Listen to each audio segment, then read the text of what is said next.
السلام علیکم ورحمۃ اللہ وبرکاتہ۔ اللہم صلی علی سیدنا محمد وعلی آل سیدنا محمد وبارک وسلم بعدد کل شیء معلوم لک۔ عزیزان گرامی، سوال شکر کیسے ادا کریں، اس کا میں کچھ اپنے الفاظ میں یوں بتاؤں۔ ہمارے بہت دوست احباب ہیں نام لیے بغیر، اللہ نے ان کو صحت دی ہے،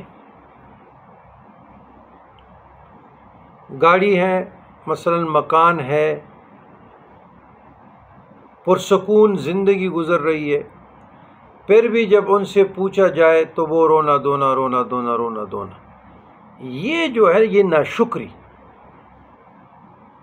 یہ جو غیر متزلزل کیفیت کے دو چار لوگ ہیں۔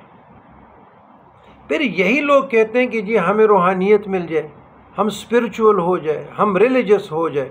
وہ کیسے ریلیجس آپ ہو جائیں؟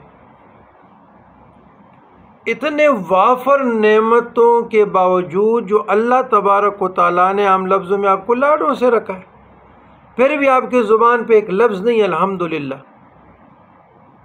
اللہ نے آپ کو صحت دی ہے، اولاد دی ہے، بیوی دی ہے، مکان دیا ہے، گاڑی دی ہے، تو پھر بھی الحمدللہ کا لفظ نہیں ہے، کلمہ شکر ہے نہیں۔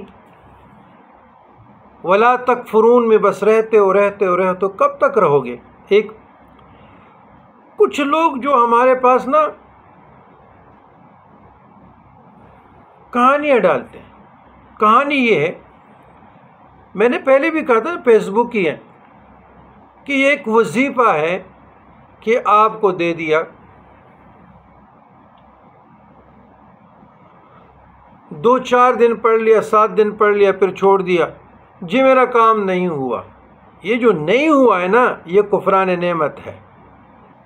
اللہ کے کلام میں تو مکمل تاثیر ہے، نور ہے، طاقت ہے، پاور ہے، آپ کے اندر خرابی ہے۔ وہ پڑھ لیا، وہ پڑھ لیا، وہ پڑھ لیا، گندا انڈا بن جاتا ہے، رجد ہو جاتی ہے۔ پھر کچھ لوگ ایسے ہوتے ہیں، مثلا فارن سے فون کر لیتے ہیں، تو وہ کہانیاں، سٹوریز، او بابا ہمیں لالچ دینے کی کوشش نہ کرو، جی ہم پاکستان آئیں گے، آپ سے ملیں گے، آپ کی خدمت کریں گے۔ یہ کو آپ میرا کیا خدمت کریں گے، اور آپ کے ملنے سے کیا ہو جائے گا؟ میرا رب مجھ سے راضی ہو، میں جو کچھ بھی کر رہا ہوں اللہ کے لیے کر رہا ہوں۔ بسم اللہ الرحمن الرحیم۔ قل ان صلاتي ونسكي ومحياي ومماتي لله رب العالمين لا شريك له وبذلك أمرت وأنا أول المسلمين۔ اور آپ بعض جملوں میں انا من المسلمین۔ میرا اٹھنا، میرا بیٹھنا، میرا کلام کرنا، یہ اللہ کے لیے ہے۔ تو ان لوگوں کو عادت پڑی ہے، ایک خوشامد کی عادت پڑی ہے، ایک لالچ کی، خود بھی لالچی گرڈی ہیں، دوسروں کو بھی لالچی سمجھتے ہیں۔ تو پھر کیا ہو جاتا ہے؟ رستوں میں رہ جاتے ہیں، نامراد رہ جاتے ہیں۔ تو وظائف جو ہے، بے شک ایک لفظ پڑھے، پراپر طریقے سے پڑھے، روزانہ کی پڑھے، اپنے اعمال میں لائیں، تو استغفار سے مثلا بڑی کون سی چیز ہے؟ عقیدے میں ہماری خرابی ہے، ہم میٹیریلسٹ، مادہ پرست ہیں۔ تو ایک تو ہر کوئی جی جادو ہوا ہے، روحانیت کی بھی طلب کرتے ہیں، دین کی بھی کرتے ہیں۔ تھوڑا سا بلڈ پریشر ہو جائے، جی قیامت آ گئی، پیٹ ڈسٹرب ہو جائے، قیامت آ گئی، یہ کسی نے کچھ کی تھا۔ وہ کیا کیا آپ کو؟ وہ جناب یہ تو بیماری بھی، بلڈ پریشر بھی ہوگی، شوگر بھی ہوگی، جگر بھی ہوگا، معدے کی خرابی ہوگی، بخار بھی ہوگا، تو سنت طریقہ ہے، آپ دوا بھی لے لیں، دعا بھی لے لیں، اس میں جادو کہاں سے آ گئی؟ تو یہاں ہر دوسرا شخص کہتا ہے مجھ پہ جادو ہے۔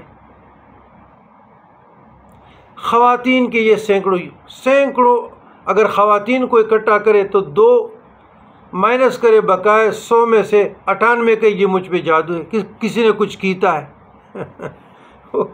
کسی کا آپ کے ساتھ کیا تعلق ہے؟ اپنے اعمال پہ نظر ثانی کرے، روز و شب کے معمولات پہ نظر ثانی کرے کہ میں نے اپنے خالق مالک سے کتنا جوڑا ہے، میں اللہ کی دین سے کتنا دور ہوں، میں رسول اللہ صلی اللہ علیہ وسلم کی تعلیمات مصطفیٰ سے کتنا دور ہوں۔ اب بعض لوگ جس طرح میسج کی کہ میرے لیے اللہ کافی ہے، ہمارے لیے قرآن کافی ہے، تو میں نے اس کو کہا کہ احادیث کا انکار صریح کفر ہے۔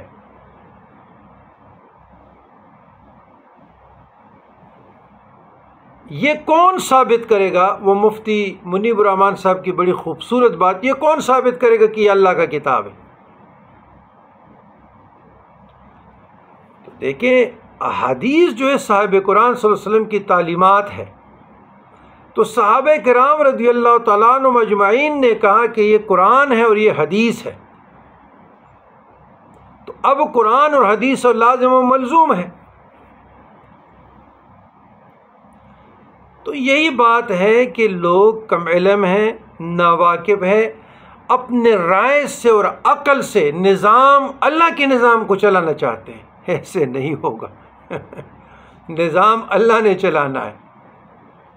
آپ کے پاس دعائیں ہیں، صدقات ہیں، اچھے اچھے کام ہیں، وہ بجا لاؤ، تب زندگی میں بہار آ جائے گی۔ اور ہر لمحے پہ الحمدللہ علی کل حال، ہر لمحے پہ اللہ کا تعریف کرو، اللہ کا شکر ادا کرو۔ جب آپ اللہ کا شکر کریں گے تو مزید جو نعمتوں کا حصول ہے اس کے لیے اس رستہ کھولو، تو الحمدللہ نے کھولنا ہے۔ جو آپ کے ساتھ ہے اس پر بھی شکر، جو آنے والے رحمتوں کا نزول ہے اس کے لیے بھی کھڑکی کھل گئی۔ والسلام علی من اتبع الہدی۔